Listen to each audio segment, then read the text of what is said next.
네, 오늘 설교의 제목이 제5계명의 날입니다. 조금 엉뚱하다 이런 생각이 드실 수도 있겠는데요. 잘못하면 제5공화국의 날 이렇게 읽으실 수도 있을 것 같아서 오늘이 어버이 주일이어서 관련한 설교를 염두에 두다가 십계명에 든 한 구절을 다시 다루는 게 좋겠다 이런 생각을 가졌습니다. 마침 이번 학기 듣봄 성경학교 과목이 십계명이죠.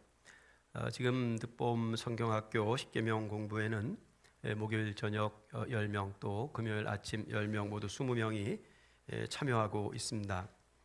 오늘 나눌 말씀은 우리가 이 지금 5계명은 석주 전에 다룬 내용이니까 공부반에서는 십계명 이 5계명을 다 끝낸 터이죠. 이렇게 공부 참여하시는 분들은 그러니까 공부를 마친 20명은 오늘 이 예배 시간에는 언제든지 이렇게 자유롭게 나가셔도 괜찮습니다. 이미 다 들은 내용이니까 그냥 왔다 갔다 하지 말고 가급적 식당에 내려가서 식당 일을 좀 거들었으면 좋겠어요. 오늘 점심밥을 청년부에서 준비합니다. 우리 청년들이 얼마나 기특한지 이제는 어른들 밥까지 해 먹입니다. 어른들 밥까지 해 먹이는 우리 청년들 위해서 박수 한번 해주시죠. 여기 앉아있는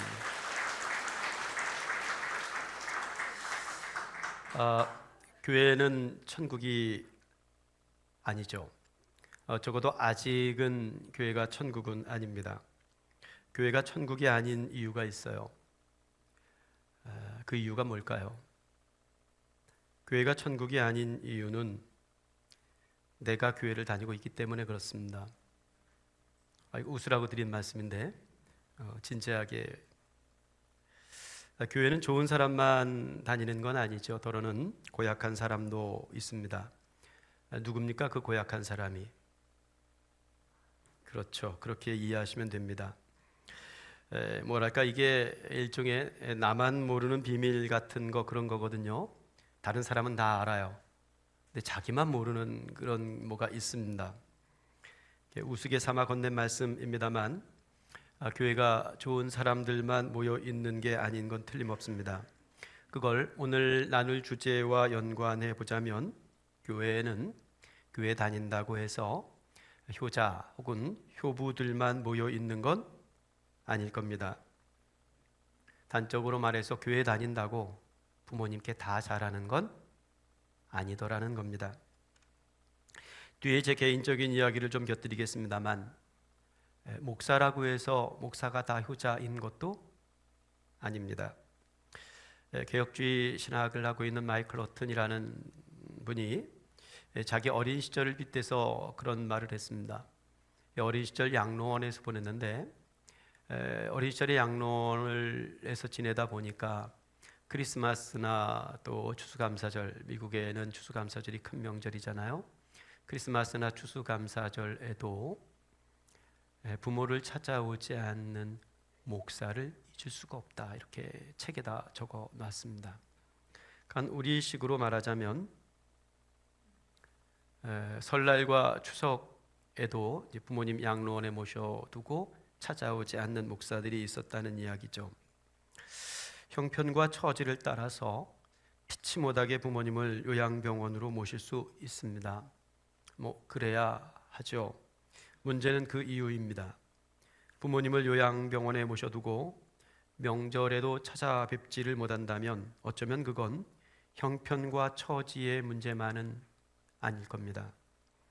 그들은 부모를 공경하기는커녕 부모를 구경하는 것조차 성가셔하는 게 아닐까 하는 생각입니다.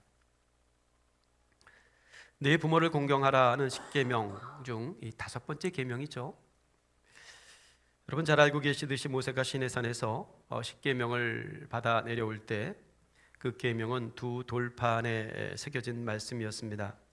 그 첫 번째 돌판에는 첫 번째 계명에서부터 4번째 계명까지가 적혀 있다고 알고 있고 또 2번째 돌판에는 5번째 계명에서부터 10번째 계명까지 적혀 있다 이렇게 알고 있습니다. 1계명부터 4계명까지가 하나님과의 관계 그런 관계에 있는 계명들이 이제 1계명부터 4계명까지이고 또 5계명부터 10계명까지가 사람들과의 관계에 관한 말씀입니다. 하나님과의 관계에 대한 첫 번째 계명이 뭐죠? 너는 나 외에 다른 신을 내게 두지 말아라입니다. 하나님과 관련된 첫 번째 계명이 너는 나 외에 다른 신을 내게 두지 말아라였다면 사람과 관련된 첫 번째 계명은 네 부모를 공경하라입니다. 그것은 하나님과의 관계에서 제1계명이 중요하듯이 사람과의 관계에서 5계명이 중요하다는 뜻이죠. 혹은 제1계명만큼 제5계명이 중요하다는 뜻으로 이해할 수도 있습니다. 저는 이게 참 흥미롭습니다. 이어지는 제6계명이 뭐예요? 여섯 번째 계명이 뭐죠?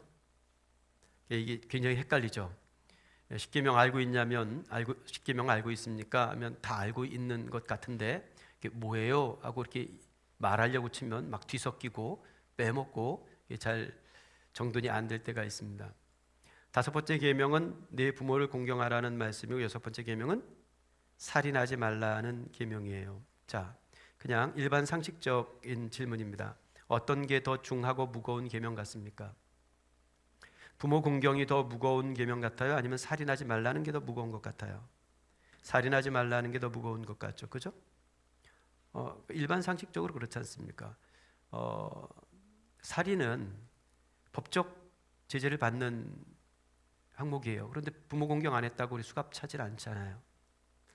여섯 번째 계명이 더 무겁고, 그러니까 여섯 번째 계명이 앞으로 나와야 할 것 같아요. 그런데 그러지 않고 다섯 번째 계명이 앞서 있습니다. 그리고 나머지 모든 계명을 대표해요. 왜 그런 걸까요? 계명을 주신 뜻과 연관해서 한번 생각을 해보겠습니다. 계명 중 가장 큰 계명이 어떤 계명이랍니까? 어떤 계명이 가장 큰 계명이죠? 어떤 율법사가 와서 물었어요. 계명 중에 가장 큰 계명이 어떤 계명입니까? 예수님이 이렇게 대답하셨습니다.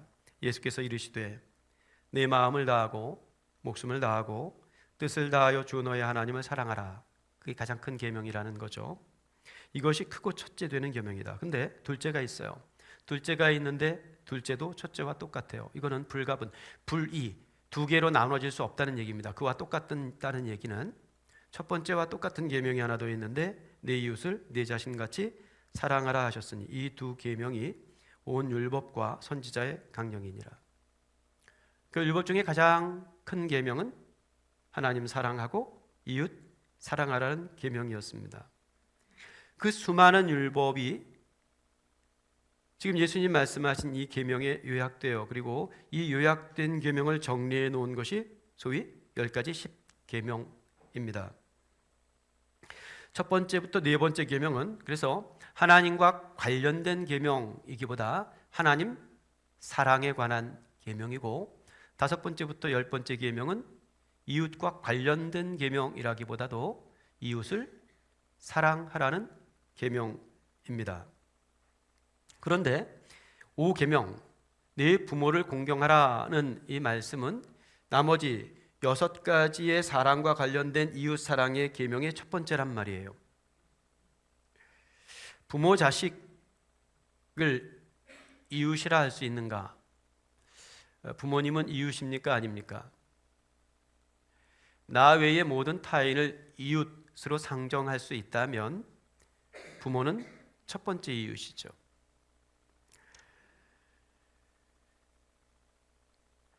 나의 1차적 이웃은 가족이라는 말입니다. 그런데 대체 부모 공경이 무슨 연유로 살인보다 앞서는 이웃사랑이 되는 건가? 이 대목에서 우리가 좀 주목해 봐야 할 것이 부모 공경에 관한 계명이 단순한 어떤 윤리적 혹은 관습적 효심에 국한되지 않는다는 겁니다. 물론 효심이라는 것은 하나님을 섬기는 이들에게 매우 중요한 윤리적 지침입니다. 하지만 네 부모를 공경하라는 이 제5계명이 무슨 삼강오륜의 강령과 어떤 도리, 미풍양속에 제한되지는 않습니다. 제5계명은 그 이상이죠. 왜 그렇습니까? 그러니까 10계명을 여러분 쭉 읽다 보면 그런 생각 안 드세요? 모든 계명 중에서 10가지를 요약하라면 여러분들은 뭘 꼽겠어요? 그 수많은 율법 중에서 10가지를 꼽으라면 저는 적어도 거짓말하지 말아라 이건 꼽지는 않을 것 같아요. 그건 애들에게 그냥 가르쳐주는 이야기 같잖아요. 그런데 그런 게 들어가 있단 말입니다. 뭐 살인하지 말라 뭐 이런 건 이해가 될 수 있는데 뭐 거짓말하지 말아라, 부모 공경하라 이런 것들은 조금 생각을 달리하게 한단 말입니다. 그런데 내 부모를 공경하라 할 때의 이 공경이라는 히브리 낱말의 쓰임, 그 용례를 이해하면 좀 납득이 됩니다. 그래서 공경하라는 히브리 낱말이 카베드예요. 카베드라는 낱말은 무게의 의미가 있습니다. 무겁게 대해라 이런 뜻이거든요. 자, 이웃 사랑이 안 되는 이유가 뭡니까? 저 사람을 너무 가볍게 여겨서 그래요. 그냥 깃털처럼 가볍게 여겨서 그렇습니다. 저 안에 깃든 하나님의 형상을 들여다보지 못하고, 그 안에 깃든 하나님의 형상을 들여다보지 못하면 무겁게 대할 수가 없죠. 존중하고 공경할 수가 없습니다. 그냥 가볍게 대합니다. 우습게 대한단 말입니다. 우리가 일반적인 의미에서 일상생활에서 가볍게 대하는 사람들이 있습니다. 소위 을이죠. 을. 요즘 회자되는 아주 좋은 드라마 하나가 다시 방영이 돼요. 모자 무사 이런 드라마 보시나요? 안 보세요? 보시면 보신다, 안 보시면 안 보신다. 보세요, 안 보세요? 보세요? 괜찮아요? 예. 제 아내는 너무 재밌다고 벌써 다 봐버렸어요. 예, 저는 아직 못 봤습니다. 1편만 겨우 봤는데 거기에 나오는 등장인물 황동만이라는 사람이 있어요. 그죠? 사람들이 다 싫어해요. 가까이 하고 싶어 하질 않아요. 있으면 해롭고 어떻게 해서라도 좀 불편한 사람이죠. 별 도움이 되지 않는 사람, 있으나 마나한 사람, 있으면 성가신 사람, 이런 사람들이 을 추게 됩니다. 한편으로는 내가 굳이 명령을 따라 그 사람 한다고 내가 그 말을 따를 필요가 없는 사람, 오히려 내가 명령을 내리면 내 원하는 대로 부려먹을 수 있는 사람, 이런 사람들이 다 을입니다. 그들을 가볍게 여기고 그들을 무시하는 것, 이게 아마 동서고금을 막론한 일상적 현상이 아닐까 싶습니다. 그런데 부모도 그 을축에 듭니까? 부모도 그렇게 가볍게 여겨집니까? 부모가 무겁게 여겨지지 않고 가볍게 여겨진다면 언제 그렇습니까? 저는 아이가 넷이 있습니다만 큰 놈 둘은 결혼을 했고 작은 놈 둘은 아직 학교를 다니고 있습니다. 막내 아이가 이제 고등학교 1학년이에요. 이 아이는 저를 한 번도 가볍게 여겨본 적이 없습니다. 저를 아주 무겁게 알죠. 왜 그럴까요? 지 아빠가 아직 힘이 있거든. 지 용돈은 내 주머니에서 나가야 되고 가볍게 여길 수가 없습니다. 그런데 이 아이에게도 어쩌면 제가 가볍게 여겨지는 때가 오겠죠. 이제 은퇴하고 80 넘어서고 지금은 이렇게 짱짱하지만 이도 다 빠지고 또 이제 지팡이 짚어야 하고 겨우겨우 걷고 주머니에 돈도 하나 없고 이러면 이 아이가 저를 가볍게 여기게 되는 때가 될지도 모르겠습니다. 부모가 젊고 건강하고 돈 많고 힘 있을 때는 부모를 을로 여기지 않습니다. 얻어먹을 게 있고 아직 빨대 꼽을 자리가 있으면 부모를 을로 취급하지 않아요. 문제는 부모가 늙어서 돈도 없고 힘도 없어질 때입니다. 흰머리 무성해지고 이빨 다 빠져서 틀니 끼고 지팡이를 짚어야 할 때 여기저기 아픈 데만 늘어나서 병원을 가야 하는데 혼자 병원 갈 힘도 없을 때, 그때가 가볍게 여김 받는 때가 되죠. 그때 자식은 부모를 경홀히 여길 수도 있습니다. 현대 사회는 그 가벼움의 엑셀을 밟아요. 그리고 슝 하고 달려가고 있습니다. 그렇게 마치 아우토반을 지나가는 것 같은 이 시대 속에 제5계명은 브레이크를 밟아요. 내 부모를 카베드하라는 겁니다. 부모를 무겁게 여기는데 어느 정도 무겁게 여기냐면 제1계명을 지키듯이 무겁게 여기라는 겁니다. 오늘 우리 이만실 어머님 어버이 주일이라고 이제 또 오늘 오셔서 또 큰 소리도 치대 오셔가지고 일로 와 막 이렇게 그런 모습들이 참 예쁜데, 어머님 모셔놓고 백광욱도 어디 도망갔어요. 어디 도망갔어요? 어쨌든 어디 갔죠. 제가 이 양반이 백광욱 집사님이 믿음이 어떤지 이건 잘 모르겠습니다만 부모에게 하는 거 보면 하나님 두려워하는 사람인 것 같아요. 그죠? 교회는 잘 빼먹어도, 교회는 한 번도 안 빼먹으면서 부모를 가볍게 여기는 경우보다 교회를 빼먹어도 부모를 존중히 여기는 이 믿음이 더 나은 것 같아요. 자기 아들이라고 또 아멘 크게 하시네. 또 부모를 카베드하라. 얼마만큼? 네가 1계명 지키듯이 5계명을 카베드하라, 그 말씀입니다. 때문에 율법은 부모 공경의 계명을 따르지 않는 자들에게 무거운 징벌을, 그 무거운 징벌이 사형이란 말입니다. 그래서 출애굽기 21장을 보면 자기 아버지나 어머니를 때리는 자, 언제 때려요? 저는 산이한테 맞아본 적이 없습니다. 자식이 부모를 때려요. 언제 때릴까요? 그 가볍게 여기는 자리에서입니다. 그러니까 지금 네 부모를 공경하라 하는 이 말씀은 산이나 우리 어린 아이들에게 주는 계명이 아니에요. 이 계명은 부모가 노쇠하고 자식이 힘이 생겼을 때 그 힘 생긴 자녀들에게 주시는 명령입니다. 치는 자 반드시 죽일지니라 그랬어요. 출애굽기 21장 17절에는 이렇게도 적혀 있습니다. 자기의 아버지나 어머니를 어떻게 하는 자, 못되게 말하는 자, 아이 또 있네 막 이러면서 못되게 말하는 자, 그런 사람들 다 어떡하래요? 당장 죽여버려라, 이렇게 말씀하십니다. 여기 돌아가실 분들 꽤 되실 것 같은데, 부모 공경의 계명을 지키지 않으면 사형에 처하라는 겁니다. 그러니까 부모 공경은 적어도 이스라엘 백성들에게는 그 한 사람의 생명이 걸린 문제였어요. 내가 부모 공경을 하고 말고는 내 생명을 담보하는 일이었단 말입니다. 내가 부모를 카베드하지만, 공경하지만, 무겁게 여기지만 그것은 곧 내 생명을 카베드하는 것이기도 해요. 내 생명을 무겁게 여기는 것이죠.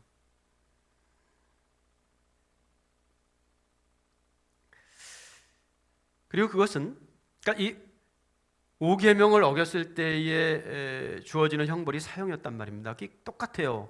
1계명을 어겼을 때도 똑같은 형벌이 내려지잖아요. 그러니까 1계명을 지키는 것과 5계명을 지키는 것과 하나도 다르지 않다니까요. 예수님 마태복음 21장에서 그와 같으니, 이건 불이의 관계, 두 개가 아니라니까요. 하나님 잘 믿는다고 하면서 부모 공경, 부모는 무겁게 여기지 못해, 카베드 못해, 그건 가짜야, 이런 말씀인 겁니다. 이런 문제는 우리가 이렇게 좀 정돈을 하고 넘어갔으면 좋겠습니다. 사실 1부 예배 때도 제가 오늘 그 단락이 4개가 주보에 들어가 있을 텐데 1개를 생략했습니다만 2부 예배 때도 생략할 겁니다. 오늘 어버이날이니까 그렇게라도 제가 효도를 해야죠. 설교를 짧게 하면서. 이게 정체에 관한 문제이기 때문입니다. 선악과 따먹은 아담은요, 내가 누구인지를 착각했어요. 나는 하나님께서 지으신 피조물이거든요. 그게 내 정체입니다. 선악과를 따먹은 아담은 그걸 헷갈렸습니다. 자기가 창조주가 되고 싶었어요. 그래서 정체가 혼돈스러우니까 위치를 바꾸려고 해요. 하나님의 위치에 자기 위치를 두려고 합니다. 이렇게 자기 정체에 혼란이 생기고 위치가 바뀌면 질서가 망가집니다. 그래서 보시기에 좋았더라 하신 세상이 사라진 거예요. 그게 에덴 동산에서 쫓겨나는 이야기죠. 하나님 나라를 잃어버린 겁니다. 하나님 나라의 핵심이 하나님의 다스림이라면서요. 하나님의 질서가 재편되는 바로 거기에 하나님 나라가 있느니라, 그 얘기입니다. 이건 정체에 관한 문제입니다.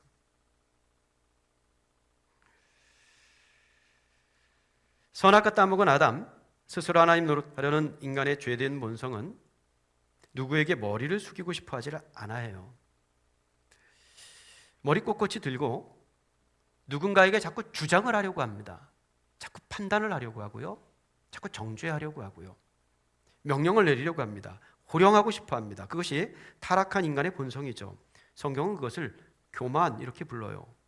교만이라는 우리 통념적 이해랑 다른 거죠. 그것은 정체와 위치에 관한 문제입니다. 그래서 계명은, 이웃을 향한 여러 계명은 살인보다 먼저 이 카베드의 문제를 정해두고 있는 거예요.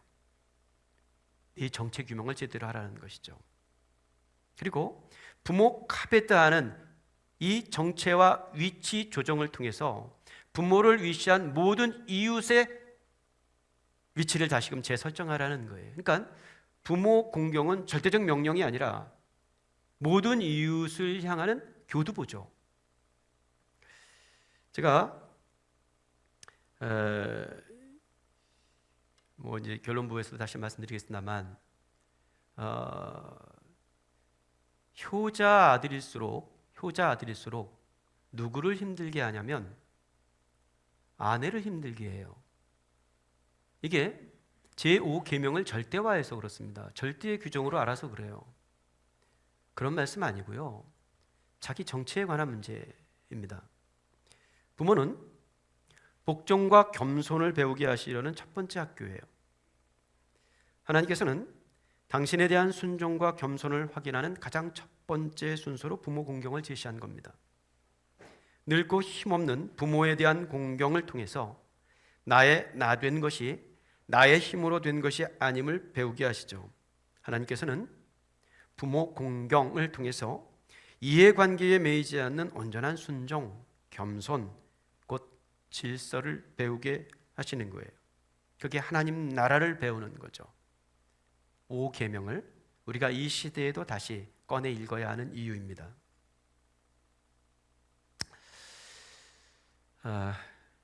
약속이 있는 첫 계명, 요 대목을 좀 넘어가도록 하겠습니다. 넘어가도 되겠죠? 예, 궁금하시면 500원이에요. 목사로서 저는 우리 지체들에게 고마운 것들이 여럿 있습니다. 제가 묵상가설교회에 우리 교회 이야기를 적어내고 있는데, 좀 목사님 그 좀 봅시다 이런 분들이 좀 있었는데, 나중에 봐요 그러고 보여드리지 않다가 이번에 4번째 꼭지 써 보냈는데, 그걸 우리 조각장 단톡방에 이제 공유를 했습니다. 한 번씩 읽어보라고. 제 글 마무리에 카나다 간 상원 형제와 그 조각 이야기를 조금 담아 보았습니다. 그래서 아마 이제 어느 조각 보니까 이제 각 조각 단톡방에도 좀 전해지기도 하고 그랬던데요. 글 읽어보신 분들 아시겠습니다만, 제가 우리 교회 성도들에게 어떤 고마움을 가지는지가 살포시 좀 들어 있을 겁니다. 우리 지체들에게 고마운 것들이 참 여럿 있어요. 그 중 하나가 성도들의 부부관계가 참 좋다는 겁니다. 다 그런 건 아니야. 그런데 대개 그래요. 우리 교회 부부관계가 참 좋습니다. 제가 아내를 잃고 다시 아내를 얻기까지의 기간 동안 그게 참 고맙기도 하고 또 부럽기도 하고 그랬습니다. 고마운 까닭은 이렇습니다. 어느 부부가 흠 없이 살 수 있겠습니까? 우린 천사와 천사가 만난 게 아니잖아요. 서로의 흠과 결을 마주 보면서 삽니다. 여기 당장 내 눈앞에 흠이 보이는데, 결이 보이는데, 그러면서 잘 산다는 게 사실 쉬운 일이 아니죠. 근본 사랑이라는 게 말처럼, 생각처럼, 마음처럼 쉬운 게 아닙니다. 그 사랑을 가꾸고 지키기까지의 수고가 따르죠. 우리는 그 수고를 자기 부인이라고 배우는 겁니다. 부부관계라는 것은. 제 아내가 저보고 늘 하는 말이 여우래요. 저는 그냥 양이고 싶은데 맨날 이 여우, 맨날 이 여우 그래요. 그러면서 곰 같은 제 아내가 당신 자기 스스로 자기는 곰이래요. 곰 같은 제 아내가 그래도 당신 없으면 못 살아 뭐 이러고 또 이렇게 여우 같은 짓을 하기도 합니다. 그러면서 매일 아침 혼나요. 어제도 혼났고 오늘도 혼났습니다. 혼을 안 나고 출근해 보는 것이 제 소원입니다. 그런데도 사이좋게 지낸다는 게 복이죠. 고맙습니다. 우리 성도들을 보면서 고마운 또 한 가지가 있는데 그건 우리 교회에 효자, 효부들이 많다는 겁니다. 그런 것 같아요? 정말 그렇죠? 효자들 참 많아요. 며느리들도 얼마나 이렇게 따뜻하고 잘하는지 효부들도 많고 또 효녀들도 많습니다. 부모 공경의 훈훈한 풍경을 만들어주는 성도들을 보는 그런 기쁨, 그런 고마움이 결코 작지 않습니다. 그런데 그럼에도 불구하고 아직 우리에게는 부모 공경의 말씀이 요원할 때가 있습니다.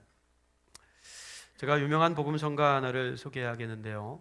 소개하다가 제가 감동이 되면 노래를 부를 수도 있습니다. 근데 이 유명한 복음성가에 여러분 잘 아는 복음성가에 그래서 이 제목과 이 노래 부르신 분들도 잘 아실 거예요. 그래서 제목과 노래 부른 분의 이름을 맞추시면 롤케이크 하나를 선물해 드리도록 하겠습니다.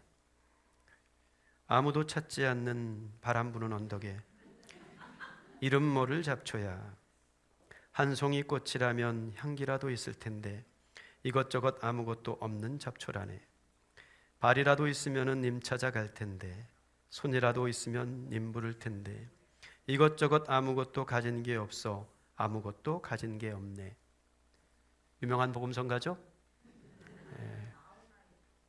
누구예요? 누구예요? 롤케이크. 나훈아의 잡초라는 노래입니다. 어쩌면 이 시대의 부모, 어른들, 노인들이 이름 없는 잡초 취급을 받으며 살고 있는 건 아닌가 해서 떠오른 노래입니다. 아무도 찾지 않는 바람 부는 언덕 같은 자리들, 그 찬바람을 다 맞고 견디면서 노년의 한때를 보내고 있는 것은 아닌가. 한 송이 꽃이라도 돼야 향기를 피우고 나비라도 부를 수 있을 텐데 나이가 들면 향기가 나는 게 아니라 노인 냄새가 나잖아요. 발이라도 성하고 손이라도 성하면 누구 의지하지 않고 내 손으로 떳떳하게 먹고 살고 어디라도 내 발로 걸어갈 텐데 그러질 못하니 병원 한 번을 가려 해도 누구 손을 의지해야 합니다. 그야말로 이것저것 아무것도 가진 게 없어서 그저 힘 없이 소리 없이 자식 눈치나 보며 살고 있는 것은 아닌가 하는 생각입니다. 어느 목사님이 그러시더라고요. 야, 효도 복잡하게 생각할 것 없다. 효도는 돈으로 하는 거다. 이거 일리 있는 말씀입니다. 사실 카베드라는 이불이 낱말의 1차적 용법은 경제적 상황 속에서 이 그 빈궁함을 돌보는 데 있습니다. 그런데 제5계명은 용돈 얼마로 풀 수 있는 말씀은 아닙니다. 내 부모를 공경하라 하신 말씀은 돈이 아니라 자기 부인으로만 풀 수 있는 말씀이에요. 이 말씀은 삼강오륜의 지극한 효심으로가 아니라 내가 죽고 내 안에 그리스도가 사는 치열한 자기 부정으로 지켜야 할 말씀입니다. 그래야 그걸 배워야 효자 아들이 못된 남편 안 됩니다. 왜 부모님만 떠나라는 걸 떠나지 못해서 그러죠. 제5계명만 절대적으로 붙들고 살아서 그렇습니다. 그러라고 주신 계명 아닙니다. 자기 부인 잘 배우라는 거예요. 네 정체 잘 알라는 거예요. 부모의 약한 자리를 돌보듯이 부모 이외의 또 다른 자리를 돌보면서 살라는 겁니다. 왜?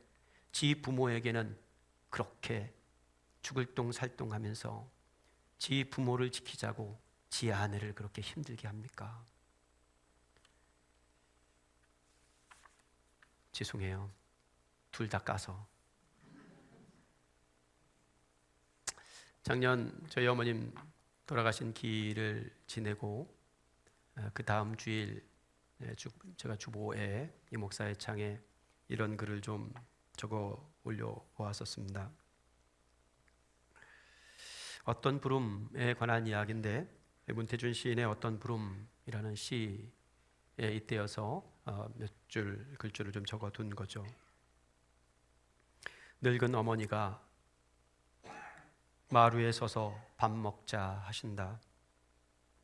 오늘은 그 말씀에 넓고 평평한 잎사귀를 푸른 벌레처럼 다 기어가고 싶다. 막 푼 뜨거운 밥에서 피어오르는 긴 김 같은 말씀, 원래 같은 부름. 나는 기도를 올렸다. 모든 부름을 잃고 잊어도 이 하나는 저녁에 남겨달라고. 옛 성 같은 어머니가 내딛는 소리로 밥 먹자 하신다. 어머니 쓰시던 핸드폰을 만지작거립니다. 코로나19 백신 1차 접종 완료. 스티커가 아직 붙어있는 폴더를 올리면 또로롱 또로롱 신호음과 함께 여러 개 창이 떠요. 단축번호 창을 열어봅니다. 1번에는 아들이, 2번에는 며느리가 저장되어 있습니다. 그놈의 막내 아들이 늘 1번이셨던 어머니의 늙은 손가락이 눈을 쿡 찔러요. 왈칵 눈물이 쏟아집니다. 갤러리 창에는 별것도 아닌 사진 몇 장이 들어있는데 뭘 잘못 누르셨는지 흐릿한 어머니 얼굴이 셀카로 남아 있습니다. 뚱해 보이는 비스듬한 얼굴이 여간 귀엽지 않더랍니다. PC 손주들이 찍어두었을 나머지 사진 몇 장에는 어머니의 밥 짓는 모습이 담겨 있습니다. 금요일, 토요일, 주일까지 어린 손주들이 할머니 집에 기숙을 했답니다. 몇 날 며칠 외로움을 앓던 할머니 집이 주말이면 들썩들썩했지요. 말벗이 없어서 하루 종일 텔레비전 떠드는 소리에나 대꾸하던 어머니, 그 소리라도 없으면 정막강산인지라 주무실 때도 텔레비전을 끄지 않으셨던, 아니 끄지 못하셨던 어머니 집. 손주들이 기숙하는 사흘은 말이 트이고 숨이 쉬어지는 사람 사는 것 같은 며칠이었을 겁니다. PC 월요일부터 목요일까지 쭉 그날만 기다리셨을 겁니다. 그러다 할머니 하며 문 열고 들어오는 손주들을 보면 천사를 만난 것처럼 환해지셨을 겁니다. 아이에게서 천사를 보는 할머니의 특별함이라니요.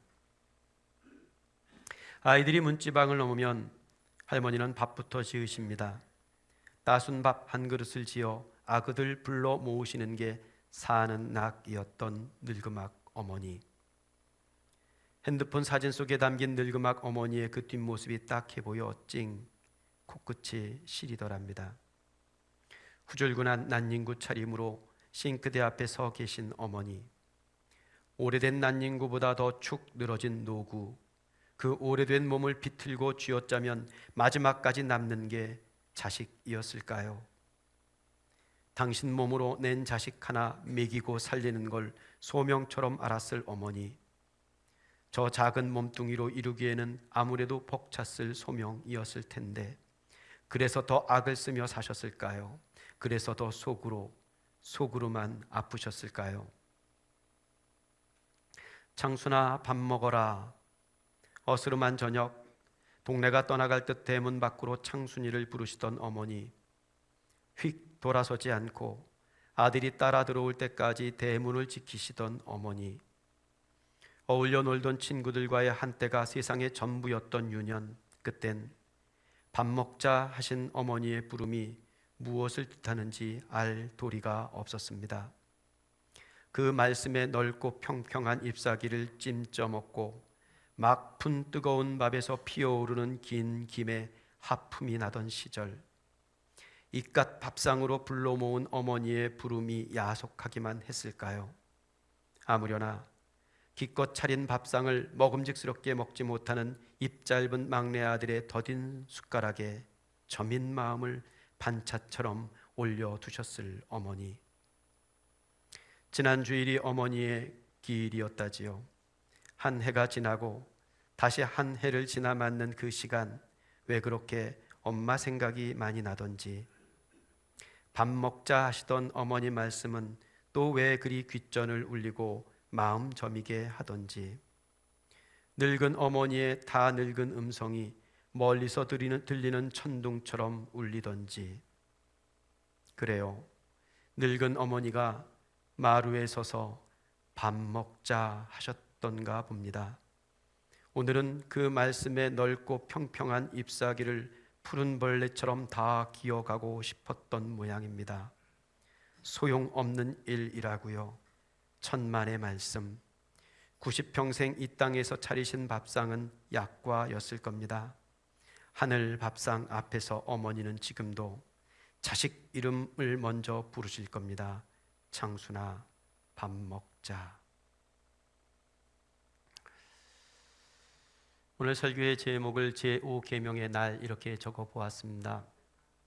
그날이 그날 같은 날들, 이 계명을 따라 살아가지 못하는 우리의 시절들 앞에 365날 그 하루하루를 꼬박꼬박 이 제5계명의 날로 다시 세팅해 보면 어떨까 하는 마음에서의 제목입니다. 얼마 전에 몇 해 전이죠. 우리 곽기태 형제가 부모님을 다 잃고 그래요. 장례식장에서 목사님, 이제 저 고아가 됐어요. 다 큰 어른이 고아가 됐어요 그러는데 그 말 한마디가 쿵 울리대요. 부모님 다 돌아가신 어른들이 여기 계실 줄 압니다. 그렇게 부모님을 잃은 자리, 이 5계명은, 또 이 5계명의 날은 무슨 소용이 있을까요? 오늘 미경자매가 기도에 그 설교 한 줄을 잘 담아 두었더군요. 여기 아직 당신들의 부모가 이렇게 앉아 있습니다. 믿음으로 어미와 아비 된 소중한 분들이 이 앞에서 우리에게 초막이나 궁궐이나 그 어디나 하늘나라라고 노래를 불러주고 있습니다. 우리의 인사를 받아 주시고 우리의 등을 두드려 주시면서